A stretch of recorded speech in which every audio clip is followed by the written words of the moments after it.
Well, good afternoon again. John Lloyd Green from the Newcastle Showground. The weather has certainly improved and so has the activity alongside Show Alley. A rather important aspect of today's show is that the handicapped people from around Newcastle have been given free admission and free passes by the showies. I've got a group of them behind me and they're certainly having a good time, along with all their compatriots around the showground. For many of these people, it's their only opportunity each year to be given such a service. And those whose care they're in are certainly doing a fine job to give the handicapped people of Newcastle every opportunity to take advantage of the many attractions around the Newcastle show. And speaking of the actual fun ride equipment assembled here at this year's Newcastle show, there's rather an interesting story attached, as the Vice President of the Showman's Guild, Mr. John Howard, explains. It's the biggest sideshow area in Australia, and by over 1,000 feet. There's more show equipment here than anywhere else in Australia. So I think the local people are very lucky. That's remarkable, Mr. Howard. Why would that be? Well, I suppose traditionally that Newcastle's a very show-minded town. That's why we've been coming here for so long. And does that mean that Newcastle is getting the best equipment in Australia too? Most certainly. I think you've got more equipment here than you have at Sydney Show, as a matter of fact. And expensive equipment? Well, if we look over here, you've got one of the newest rides in Australia. It's imported from Germany at over $500,000, and that hasn't appeared at Sydney Show as yet.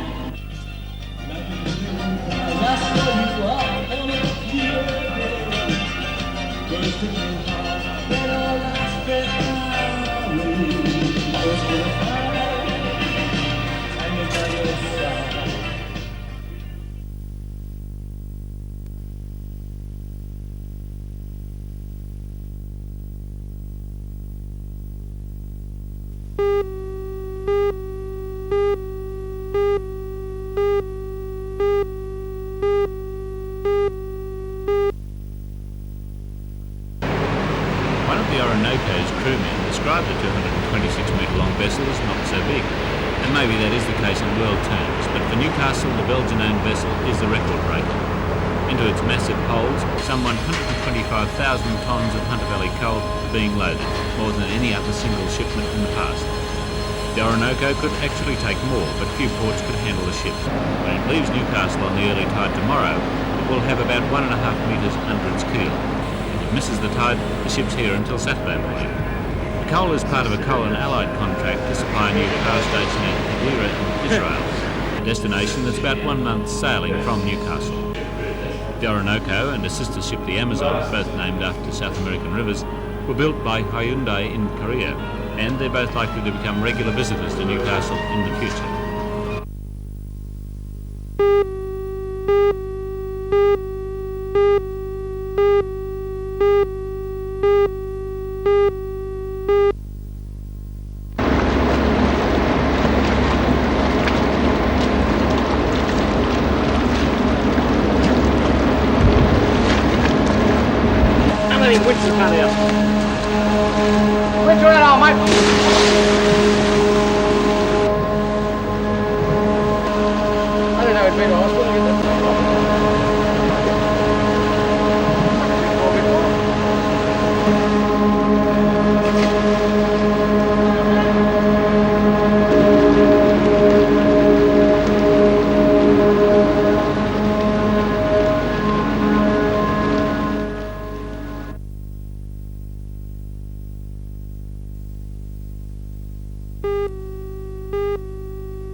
Very special day because it's the holiday day, and as you can see there are already hundreds of school children flocking to get inside. There's plenty of activity going on inside as well as in the ring.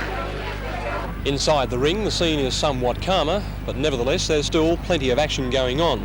Already the local Galloways are underway with other classes to take place this morning, the boys and girls events and the Katara show jumping contest. We'll be back later on in the day to cover the jumping and other horse judging events. In the cattle ring, dairy cattle judging is also well underway, with classes 56 to 73 at the dairy cattle judging of Friesians and Guernseys, and also later on the rural youth dairy cattle judging competition.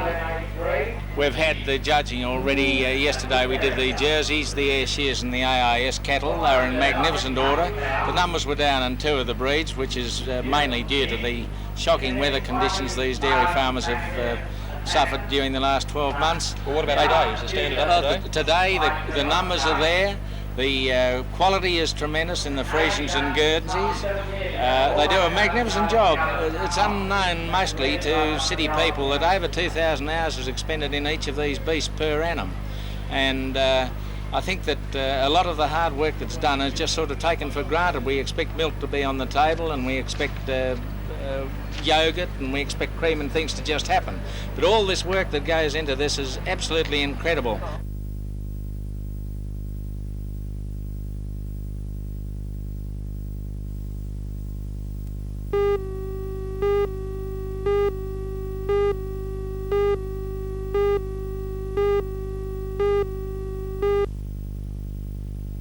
Good afternoon. Well, I suppose it's just after lunchtime. Do you having a good time? What's it like? You enjoying yourself? We went on the Ferris wheel. You went on the Ferris wheel? Yep. How did you enjoy it? Good. I was up there all the time. I was frightened. Excuse me, are you being lucky today or what? Yeah. You're lucky, are you? What have you won? Oh, nothing much. Nothing much? No. Well, let's have a look and see how you go here. One? No. You can't do much worse than that, can you? What's the best part of the show for you? Get animals and toys. What's the best part of the show as far as you're concerned? Rides. The rides.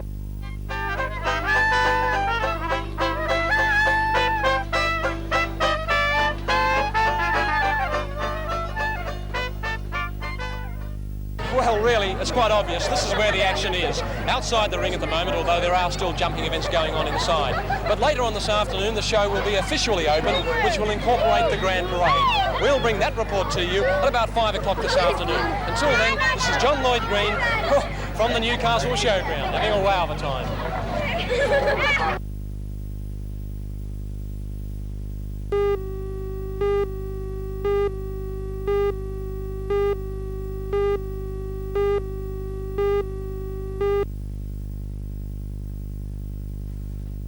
In the US Indoor Athletics Championships in New York, Stephanie Hightower broke her own world record for the 60-yard hurdles with a time of 7.36 seconds. Diane Dixon equalled the world record for the 440, 53.52. In the men's 440, it was a dead heat for first, with Clinton Davis just holding on to share the honours with the fast-finishing Cliff Wiley. In Sweden at the World Cup skiing, Ingemar Stenmark delighted his hometown crowd with a stunning win in the giant slalom. Although he stumbled on his first run, he managed to recover to clock the fastest time and then consolidated that lead on the second run. Stenmark is now in third place in the slalom in the World Cup and second overall.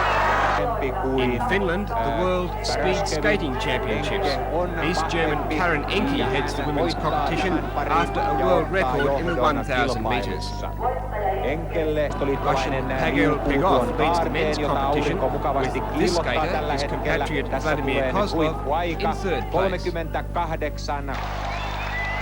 Boxing in Japan, and junior bantamweight world champion Hiro Watanabe stopped his Peruvian challenger Luis Ibanez in the 8th round of their title bout. It was Watanabe's third successful defence of his title.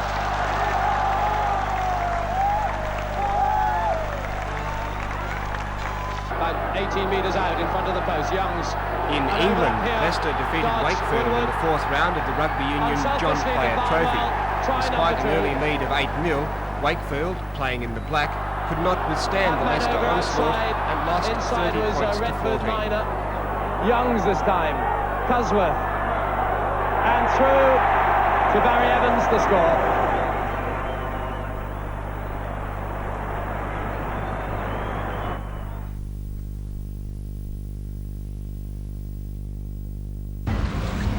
Increasing beef cattle judging were down slightly this year because of the drought, but according to the judges, the quality was as good as ever. The show organiser in charge of the beef section, Mr. Tony Wanty, told the farmers with entries that they were lucky to be able to raise such animals in the present adverse conditions. Several breeds were represented in today's judging, including Charolais, Murray Greys, Australian Shorthorns and Devons. The judging, which began at 9 o'clock, took most of the day. It reached a climax late in the afternoon when the farmers brought out their finest beasts to compete for the title of Supreme Champion Beef Animal. There were 20 entries in the section which carried prize money of $200. The 5 judges studied each animal carefully before reaching a unanimous decision on the winner. The title of Supreme Beef Animal went to this 23-month-old female Charolais named Tallow Wood Nareen. She was entered by Mr. Ross Deer of Wingham. Mr. Deer has won the Supreme Beef Animal ribbon for 3 years in a row, but he says the competition is getting tougher all the time. He says that because the Newcastle show judging carries more prize money than any other beef competition in Australia, it attracts champions from all over the state.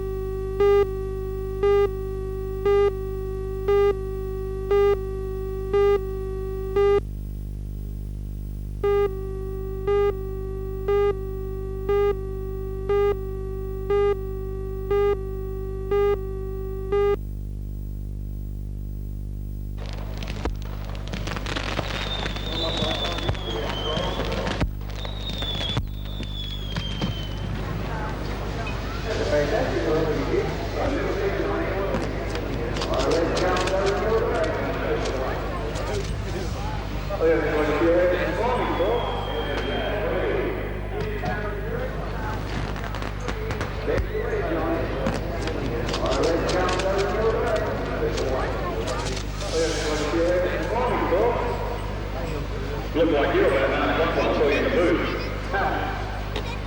That's what the inside of your head looks like in the morning. Not too well like that anyway.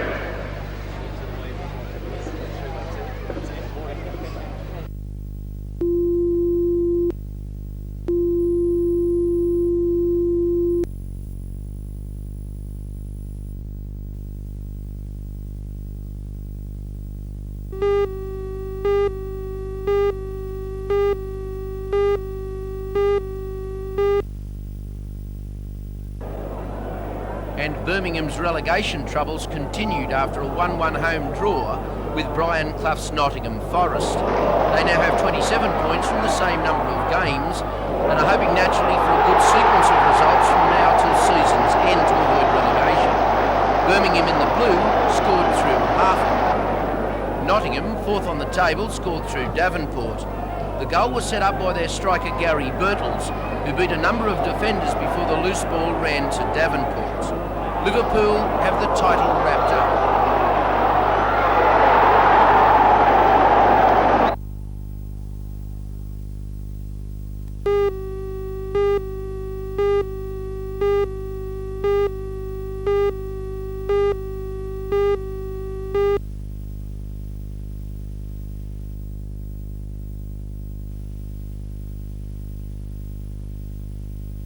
With the help of NBN of course, and Tyrrell's Wines at the moment, we've got a scheme going to promote a schools coaching clinic in the May school vacation.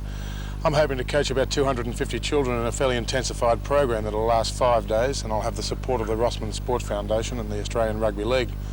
So we'll have all the top coaches up here and hopefully a couple of the kangaroo tourists to impart their knowledge on the local youngsters. Okay, you're known to us as a rugby league player, but you're going to broaden your horizons a bit once that coaching clinic's out of the way now. Yes, I've just been appointed the Regional Sports Development Officer for the Hunter Valley. It's a program that I'm relishing, really, because I think that all sports in the Hunter Valley, there's budding champions around every corner, and if we can just give a little bit of encouragement and emphasise the enjoyment factor more than the competition factor in the children of the Hunter Valley, we've got a damn good program in all sports to develop in this area.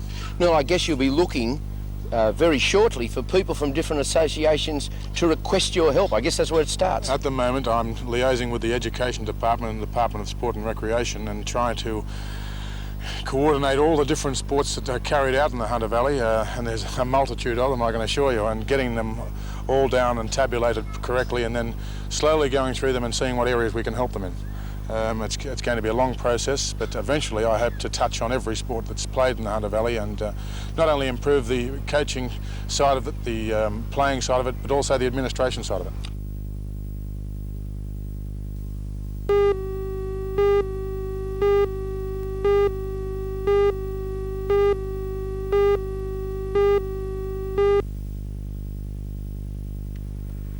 The Fairhaven School for the Handicapped near Gosford has been waiting for Department of Education promises of the school's relocation to become a reality for 8 years. The endless delays in construction have forced the 80 handicapped children to remain in their rented demountable classrooms. And now the parents say it's time to take action. Secretary of the Parents Association, Mrs. Kath Dodd, whose daughter Carmel attends the school, is angry. The latest letter from the department claims commencement of construction is pending council approval. But Mrs. Dodd says the council approved the development 6 months ago. Mrs. Dodd, what problems are there at the school? Well, there are so many problems I wouldn't quite know where to start. One of the problems is that we've been waiting at least 8 years for relocation. Most of the children are in demountable classrooms. There are 34 boys sharing one toilet, which isn't good. There are no covered walkways, so in wet weather the children have to go out in the rain and also to get drinks of water. And the department has stalled this again and again and again, and we're all feeling rather fed up with it.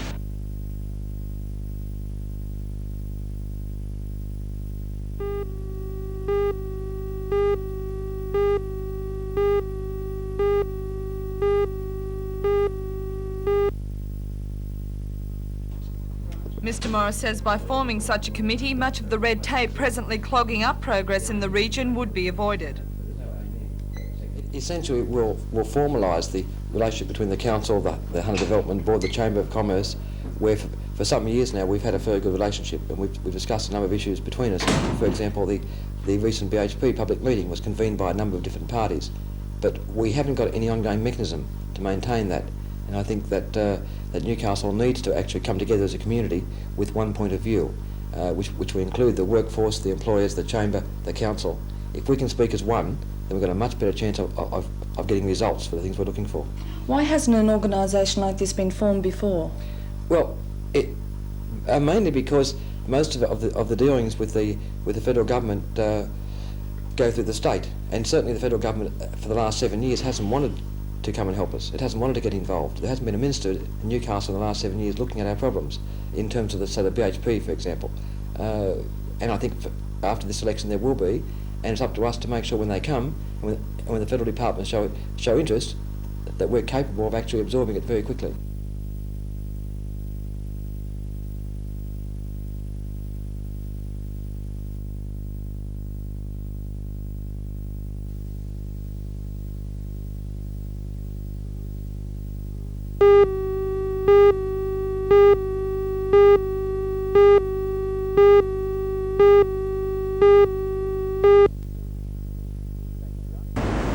Thank you, John. Good morning. It looks like we've got a fresh swell coming in. Tropical cyclone Eleanor, situated off the central Queensland coast, seems to be generating a bit more swell. Eleanor's moving south-southwest towards the Queensland coast, and we now have waves around 1.5 metres at the open beaches. The swell really fresh. Seems to be more from the east-northeast rather than the northeast, and it's getting in fairly well to most of our city beaches. For the board riders, just after low tide, conditions not looking too bad. The wind's light at the moment from the north. It will get up fairly strong during the day from the northeast. Conditions will become very choppy by the afternoon. We still have that blue bottle problem. And we also have a fair bit of weed still in the southern corners of most of our beaches. It's been there for a while now. We're probably fairly well used to that. For the swimmers today, take a little care because we now have strong sweeps to the south once again and bad rips, especially in the southern corners, so please try and stay between the flags. As far as the weather's concerned today, the forecast, a high fire danger inland, a mostly sunny, warm to very warm and humid day with northeasterly winds at 20 to 40 kilometres per hour near the coast, slight seas on a low swell. And the outlook for Thursday, sultry with isolated showers. Newcastle today heading for a top of 29 degrees and expecting 34, and Taree 31. Low tide was at 5:33 this morning, 0.4 of a metre. High tide will be at 11:43 this morning, 1.7 metres, and then the following low tide at 5 minutes past 6 this evening at 0.3 of a metre. Well, that's our look at the surf and weather. There's a low pressure system down near Adelaide. It's going to give us a few showers in the west of the state. It's fairly stationary at the moment, so there'll be thundery showers in the west, humid northeasterly winds along the coast, and the possibility of a few scattered showers coming up tomorrow. Hope you have a great day. It's going to be a nice warm one, plenty of blue sky around. We'll be back again tomorrow morning.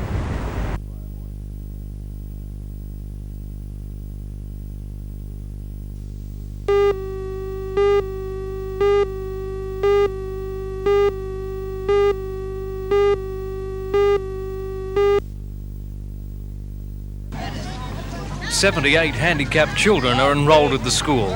Today, almost all were withdrawn to take part in the protest at Kibble Park in Gosford.